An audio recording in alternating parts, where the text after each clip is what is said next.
One thing that's often a consideration when we're recording music here in town is what we call demoitis. One of the great things about that record with Post Malone was they really didn't have any demos at all. They were coming fresh from kind of writing sessions, and it was just guys singing into an iPhone kind of thing. So I'd say we all left a good amount of DNA on that record because we weren't boxed in any way, shape, or form. Today I have Nashville musician and producer Derek Wells. What are you working on currently that's exciting? Man, right now I'm comping a vocal on one of my artists, Brooke Lee. She's got an EP coming out beginning of the year, so that's what I'm staring at right now. And before that, I was playing some guitars on a project for a girl named Casey Tyndall, who also writes here that we are really excited about. And the last two things I did Thursday and Friday were sessions for Kane Brown. So it's the last 3 business days in my life. How about that? How do you choose what role you're playing? Yeah, good question. You mean some of that's predetermined? Like I try to be, I try to be really aware of what hat I'm supposed to be wearing that day. Um, on these projects, like for Brooke and Casey, I've kind of always been their producer, and a few years down the road with both of them, and this is just kind of the natural flow of things. We've got a rhythm of how we record and pick songs and the process for cutting vocals and all that kind of stuff. But then, like last week, my dear friend Dan Huff, who's a legend, is producing Kane. He's always produced those records. And if I'm hired, by Dan to just go play guitar, I make sure and stay in my lane, so to speak. I'm definitely gonna bring up ideas and speak my piece. But Dan's in total control of those scenarios, and for me, it's actually nice to just sit back and only play guitar and kind of only wear the one hat that day. Because oftentimes I'm playing and I'm recording and I'm mixing or I'm editing. And then, there's a whole kind of executive hat I have to wear here at Spirit for the publishing side, which is another thing. So it's always interesting. So you do have things where you actually do guitar work and edit and produce. Yep. Yep. Yeah. A lot of the hardy stuff has always been that way for me. And I mean, you know, the way I play guitar on stuff that I'm producing has definitely changed over the years. Um, everything started for me as a guitar player. So when I first started to produce, it almost felt like I had to play guitar. That it was like almost that was part of the skill set that people were hiring. Um, but eventually, people got comfortable enough with my process and producing stuff that I was able to just get someone else to do the tracking, out on the floor, and we'd cut the band tracks so that I can be in the control room and focus more that way. And then I always add some stuff I always come in and sweeten the spot or double something that they played on the tracking day or add a part that I hear. But my role has definitely evolved, how I play guitar when it's something I'm producing for sure. How much of it when you play guitar now is by yourself, like you do it there and send it off? Are you with the artist a lot? Man, Nashville's amazing because I do think we're kind of the last place where every day, in this city, all across town in studios, there are bands cutting with artists. We're one of the last strongholds for making music that way. Um, so I would still say, largely maybe 70-30 where I'm with an artist.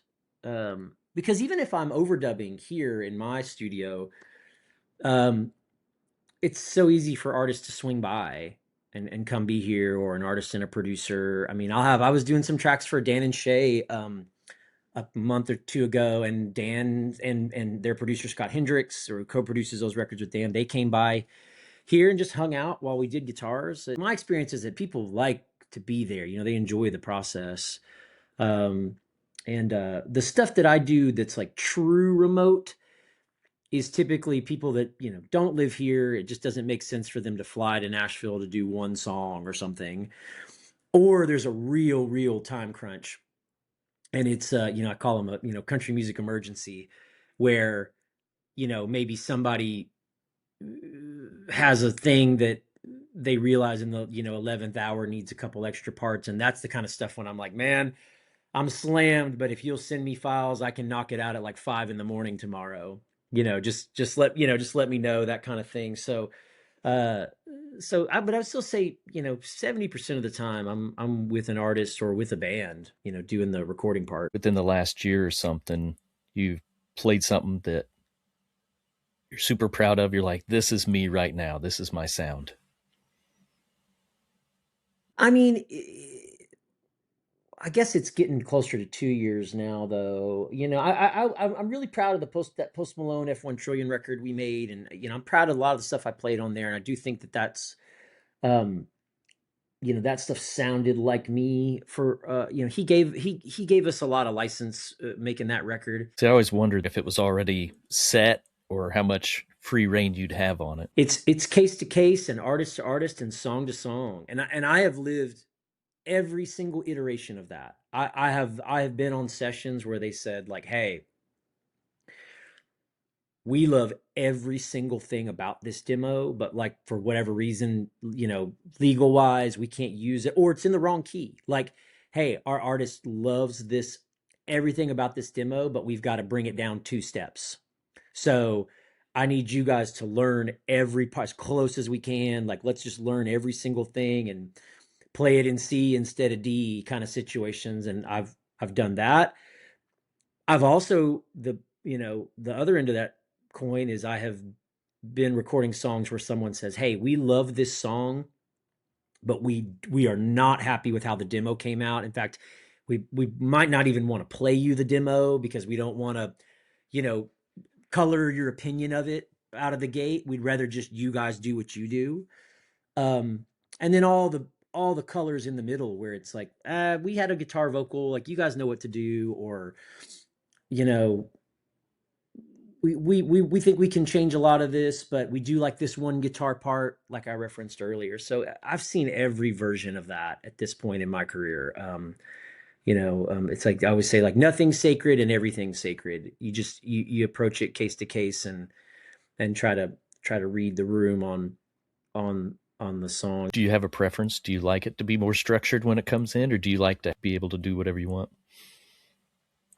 To me, I truly do enjoy the balance, because from a technician standpoint, um, there is something kind of that I enjoy about, if I show up and the job is, hey, we're copying this demo, um, I kind of put that, I kind of put the helmet on there and I'm like, okay, I'm going to lock in and I'm going to copy this, but I'm going to try my best to like improve.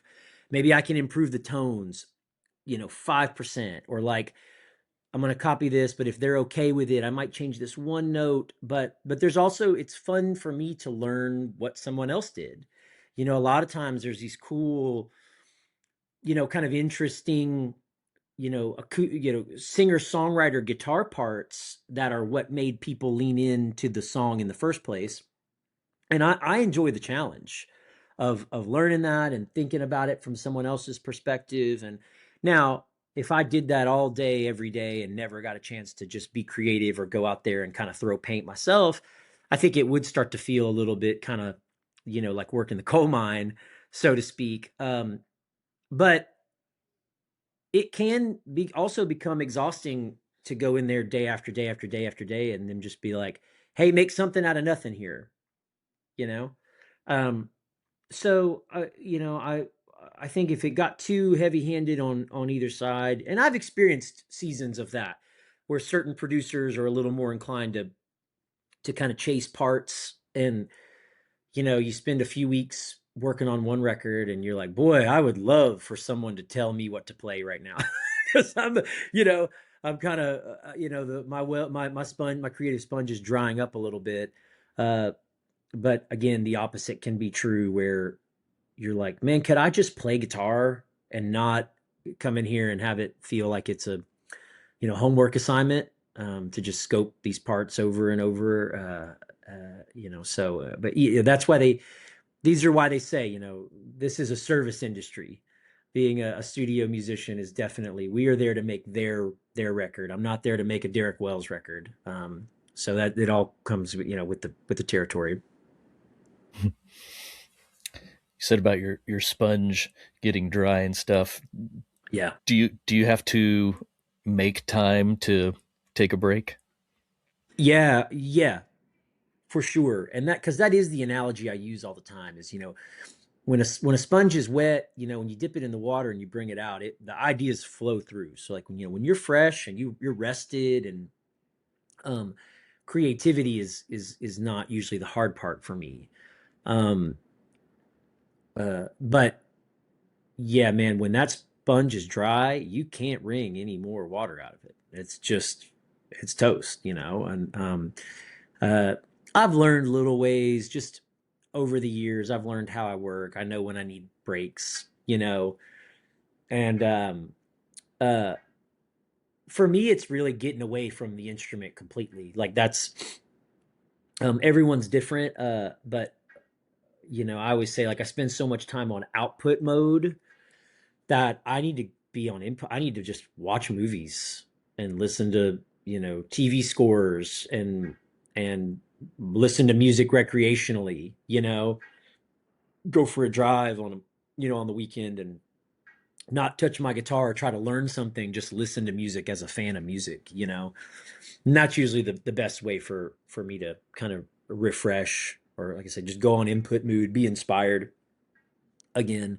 But that's also the magic of Nashville with the band tracking, because there are days when I walked in and wasn't necessarily feeling it, and one of my, brothers or sisters in the studio community was just on fire that day, and that's inspiring. You play up to that.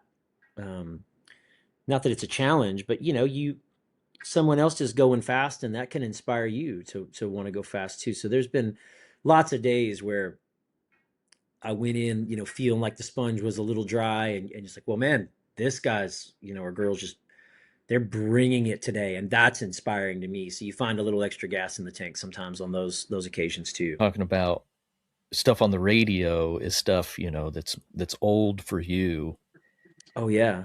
and you love listening to new stuff. So what's kind of the stuff that you're into when you want to listen to music?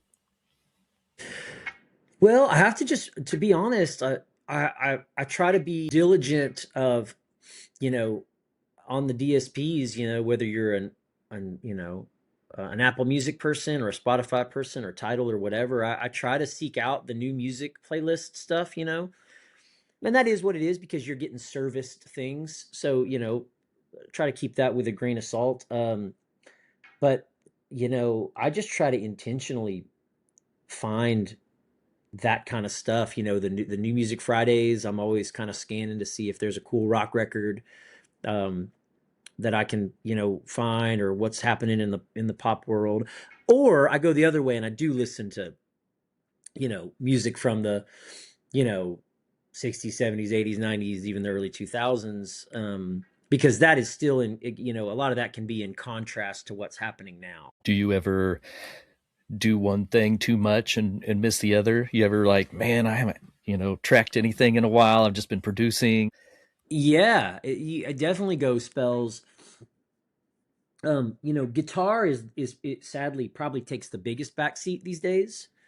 Um, so days like last week, like when I just got to go play guitar for Dan, and like we're cutting really good songs, and Kane's always been a great dude, and Dan's just a genius. Like those feel like spa days. Like that doesn't even feel like working to me. I'm just, that's fun.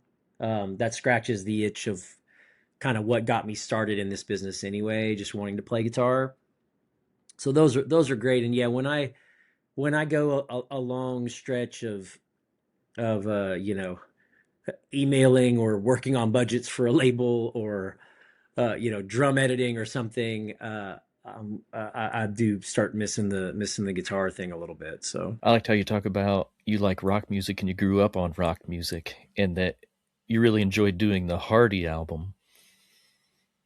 Have you done anything like rock music or heavy since then? You know, that's been a fun thing for me. Again, just the the waves of the stylistic waves, or what's in fashion or what's in vogue. It's been really really fun for me, um, to have this kind of hard rock, especially the early 2000s kind of late 90s, early 2000s rock thing resurge, and it finds its way into a lot of stuff, that I'm doing now, both in country and outside of the genre.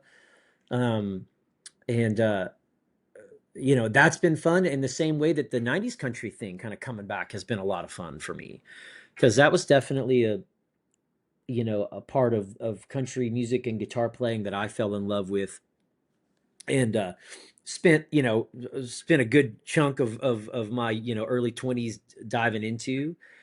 And so, on both sides, man, that's been really really fun to have people start asking, because you know 10 years ago, if they would have said something like that or referenced, Limp Biscuit or something, you'd have been like, yeah, you don't, I know you don't mean that.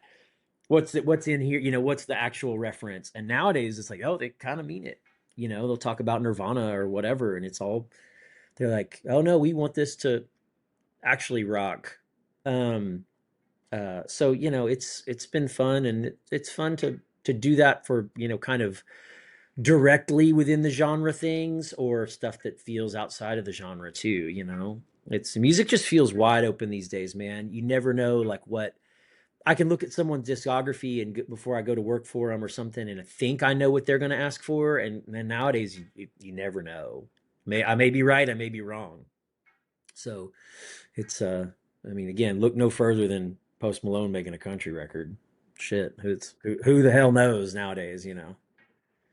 I just did a record. I just played a few days on a record for Michael Bublé, and he's Nice. doing a record of like old country standards, like old George Jones songs and Willie Nelson things, and it's gonna be amazing. I mean, he sounds like him, but he didn't want us to do the swing thing. Like, we're doing kind of Nashville,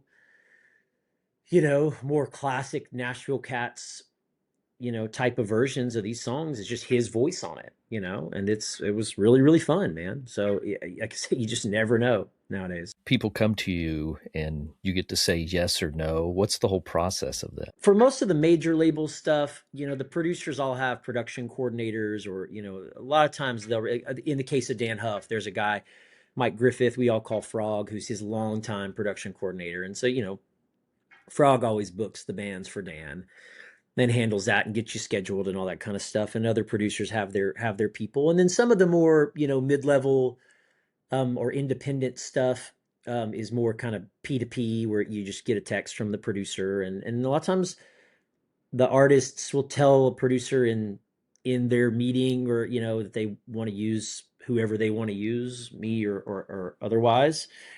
Um, and then I do still get random internet submissions. The only reason I keep an Instagram anymore is because I get people from you know Latin American countries, and people in Europe, and people in Japan that kind of connect with me that way, that reach out about, and then I move them over to email if it's something I can do, or I'm available. And it mostly just boils down to timeline. I just always ask, like, because I'm lucky enough, I stay pretty busy, so it's just kind of like, well, hey, when do you need it by? And if I can, as long as I can meet your delivery requirement, most of the time I'm willing to try to make it happen for somebody. you know Is there anything that's a definite no? I mean, there are a few people I have worked for in the past that I've learned I don't enjoy working with. And that doesn't mean they're a bad person. It just, maybe just stylistically, it wasn't a good fit for me. And so, those people I'll kind of earmark. I always say I'll give anybody twice. I'll work for just about anybody two times. And if I didn't love it the second time, it's probably best for me to just kind of pass the next time it comes around, if it comes back around. Or occasionally I have been sent some things that I just kind of felt like uh, the quality of the track I had been sent. I didn't feel like it was in a place where I could do my job, um, to the best of my abilities. The quality of the recording or the state of the files I was sent, I just kind of felt like, hey, I don't think I can, really do what I do and service you, and charge what I'm going to charge. Um, in the same way that I think if you were going to charge somebody a lot of money to paint their house, and you showed up and it was like, hey, you got holes all in these walls and this thing's kind of falling down over here. Like, I know you want me to paint this house, but I can't take your money because I'm not gonna. This is not gonna come out how you or I want it. Going back to studio work, I guess, is there any kind of things that happen where they weren't supposed to happen, but then they end up staying in the song? Oh yeah, I mean that stuff happens all the time. That stuff happens all the time, especially when you're talking about full band tracking, because I mean, again, you got a lot of really talented people out there on the floor, and you're trying stuff, and in some ways it's pickup basketball. We're every once in a while somebody throws a behind the back pass, and who knows what inspired them to do it in the moment, but they did it. And to me, those moments are really what those are my favorite things about being a studio musician and getting to do the job of going in and cutting with amazing players and amazing studios, because you kind of never really know what's going to happen that day. Sometimes you're goofing off, sometimes it's an accident, whatever it can. I've gone out and started playing, like a riff that I was trying to learn from the demo, and I hadn't quite learned it yet, so I was playing it wrong, and they're like, "Hey, we actually like the way you're playing that better." And I'm like, "Oh, I'm sorry, I'm still trying to figure out your thing." And they're like, "I don't don't we like that better?" I mean, that kind of stuff happens all the time. So it's a part of the daily work scenario here in our world. Is there any um, stuff hidden in the songs, like stuff that happens that stays in that shouldn't have happened, but you don't fix it? Oh, well, that's a very subjective question. I've definitely heard things that I thought like, "Whew, I wouldn't have left that in there." And you wonder, like, did they know and do it on purpose, or did they not know? I mean, I definitely know of some songs that have like somebody cussing in the background. When there's all these mics in the it's real often when we're tracking as a band, you're out there on the floor and all these drum mics are out there live, and you know sometimes a room mic is 3 feet from my guitar, amp. And occasionally in the take, I might have made a mistake and, cussed something or whatever. I mean, that stuff is all over recordings, I think, oftentimes. If you went through any records or soloing all the tracks, you might be amazed what you found, rumbling around in there. I did read about you're part of a publishing company, Yeah, it's called Spirit Music. Spirit Music. And so what's your role there? Mean, my title is vice president of A&R, but I mean, really just, I kind of run the creative department here. And, we are just trying to sign songwriters and artists on the writing side that we believe in and love, and, play the same game as everybody else, where, we've got people in here writing songs for themselves or for other artists or for specific situations or for film and TV. Um, and my role, so to speak, is really largely just about using my connections to connect as many dots as I can. I mean, there's some more kind of black and white day-to-day things that I handle around here. But in the big picture, I'm here to, use my, 20 plus years in the business and try to get songs to the right people. And, when my writers write a great song, being able to go, hey Morgan, check this out. Can I give you this? And, or whoever the case is, and do that. But I listen to every song that gets turned in here by all of our writers every week and weigh in and give my opinion on it, and um, tell them when I think something, from my perspective could be better, and tell them, pat them on the back when I think they really nailed one, and try my best to get somebody to, record that song or find a life for that song outside of our building. Hmm. So is it your job to match the song to the artist, or pitch it to an artist you think it would work for? Yeah, I mean, our whole staff, really is kind of going to pitch the song, but I definitely weigh in and say, who I think would be good fit for that stuff. And like I said, if I have a direct, line, which oftentimes I will, if I think something is, really suits Carrie Underwood or whoever, I know exactly who to give that to. That's going to have the best chance of being heard. Or oftentimes just send it to an artist or manager directly, and get that handled. I also seen that you had like a tone hub Uh huh. extension. Yeah, Yeah, expansion pack. Yeah, yeah, that expansion was a pack. yeah. So I worked. So the company's called STL Tones, and the product is called Tone Hub, and it's amps, guitar sounds for direct guitar recording. And they approached me over a year ago, and asked if I'd be interested. And you know, I'm super lucky. I have all the real stuff. You can't see my whole room in here, but I've got amps and cabinets and all the mics and all the gear and everything. And um, largely, I just have not had much application for direct guitar recording because I'm always in a situation where I've got all the stuff.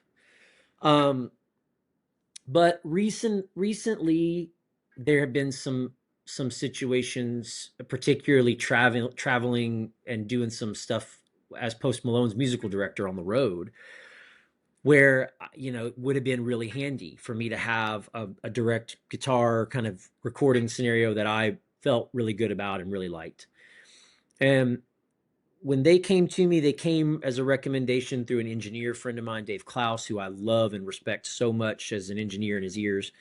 And he was like, "Man, you should check this out. It's pretty good." So they kind of got me set up to kind of model a few, like to do a couple of models quickly and show me kind of how it works and how it would sound. And I was so impressed and just selfishly was like, well, I mean, obviously their pitch was to make one that we could market to people. But selfishly, I was like, this is something I can use.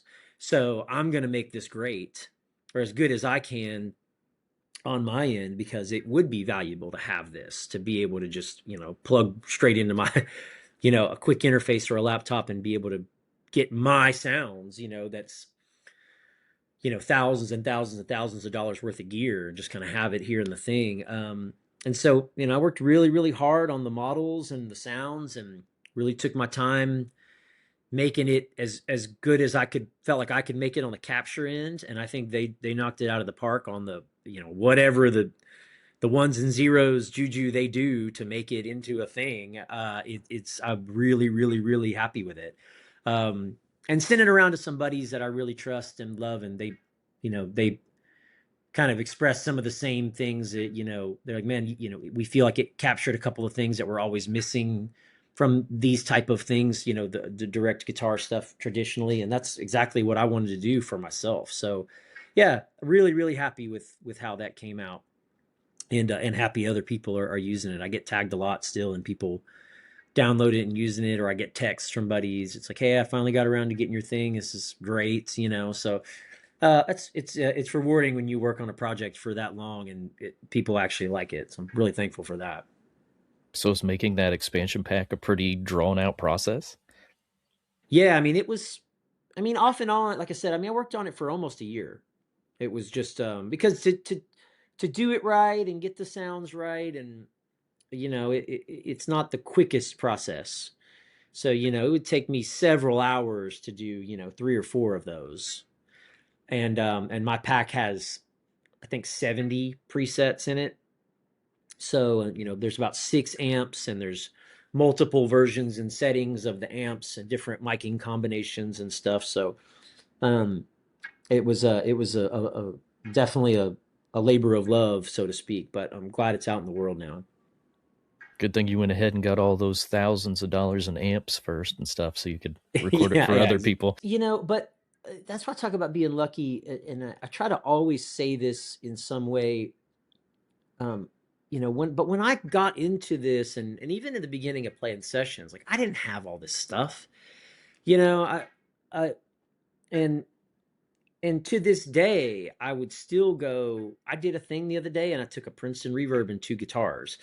I am lucky that, again, over 20 plus years, I was able to get a hold of some cool pieces when they weren't as expensive as they are now. Like, I mean, some of this stuff would be cost prohibitive for me to go out and buy today.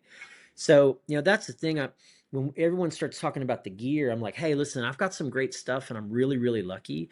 But I didn't just wake up one day and decide I wanted to be a session guitar player and go spend $250,000 on amps and guitars. Like it, that what I didn't take out a small business loan to go, do all this. I had a few guitars and a couple amps, and I traded and bought and sold and traded and bought and sold, and did this for, like I said, over 2 decades to kind of have the amp and guitar and pedal collection I have now. And it's the same with my outboard gear, the mics and pre's and stuff that I use for recording here. I didn't just buy that stuff's expensive too. And I didn't just snatch that up.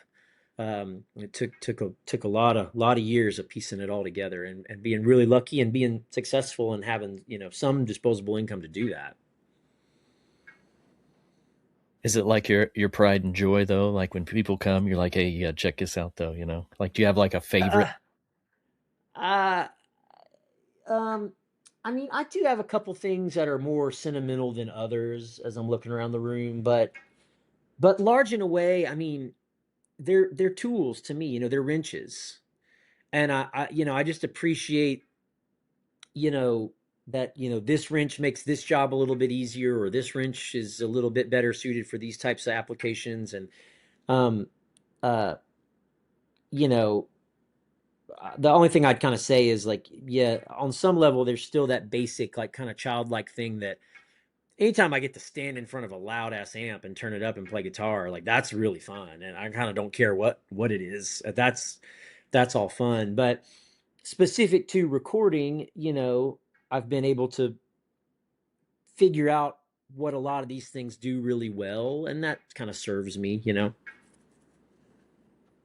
So on a typical like that Post Malone album, like how many different setups would you say you used? So anytime I go out and I'm on a tracking date, which is kind of what we call those full band sessions. There's a company that takes. I got a bunch of gear that just lives in their warehouse. They're called Soundcheck Nashville. And my guy Richie goes and he'll set it up. And so in that rig, there's about 6 amps and 2 cabinets and about 12 guitars and a pedal board. So anytime I get booked on a record, that stuff all goes and is set up at the studio, and is there for me to use. Now, I will sometimes rotate some guitars in and out of that, because I keep a lot of guitars here at my studio also. So sometimes there's a rotation of things that go in that vault and out of that vault and come back here and whatever. But there's always that handful of amps and all those guitars. And then, as I mentioned, we don't know what we're getting into 99% of the time. So it's not until often I'm hearing the first song, like when they go, okay, here's the first song we're going to play, I'm starting to make my decisions about what I'm going to use that day, or on that song. And so it's, um, it might be more traditional, or I go, oh, we're rocking today. Okay. Hey, I'm going to use that other cabinet. And will you move the mics over to that thing? And I'm actually going to start with my Marshall and do the, and this and that. And there's there's records I just play small little amps, on, and it's like all a Supro or a Tweed Deluxe or something like that.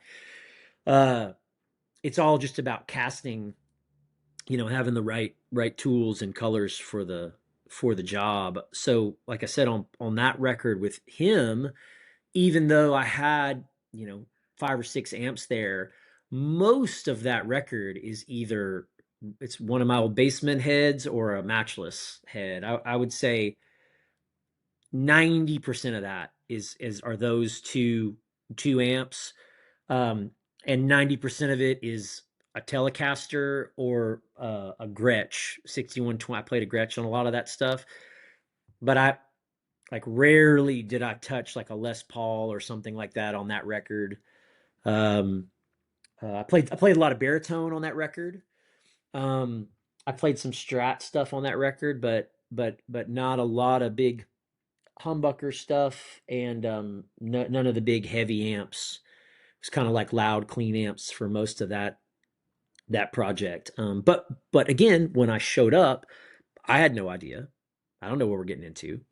So, he could have easily said he was there to make a grunge record that day, and at that point you're going to go grab your Jazzmaster and plug it into your Marshall or whatever the case is. So I'm lucky to have all those colors at my disposal when we go do these tracking days. Will you ever play something and then be like, no, it's going to sound better on a different setup, and then All the time, all the time, all the time. And sometimes that's just your gut. Sometimes you plug in and it's like, this could be cooler. Let me try this. Let me try this. Sometimes it's searching. Sometimes you're just looking for a way to make it interesting, and that could be a pedal too on the ground. Um, but yeah, that oftentimes I start, or sometimes the part will evolve. You start out with a guitar and an amp, and then you start getting all this direction, and they're like, yeah, and can you do this? And if it had this, and you're like, actually, if it's going to be all that, I think I should play it on this guitar and this because you know it may hold the tuning better, or you decide you want a Bigsby on it, or so you need a tremolo arm for the part they're singing. So that stuff all just these are all just quick, we're in the middle of it and I'm going, oh yeah, if you want me to play that with a bend, I might grab this, or I might play this on my B bender guitar instead, or I mean, we're just kind of running and gunning in those situations. see, this is why I like doing this, man. I'd never known any of this stuff. Yeah, yeah, yeah. It's Yeah. definitely the inside baseball stuff. Yeah. Cool. Well, hey, I appreciate you coming on today. Yeah, man, of course. Happy to do it. Thanks for having good questions, man. Yeah. All right. Well, I appreciate it. And yeah, have a good one, man. Cheers, same to you.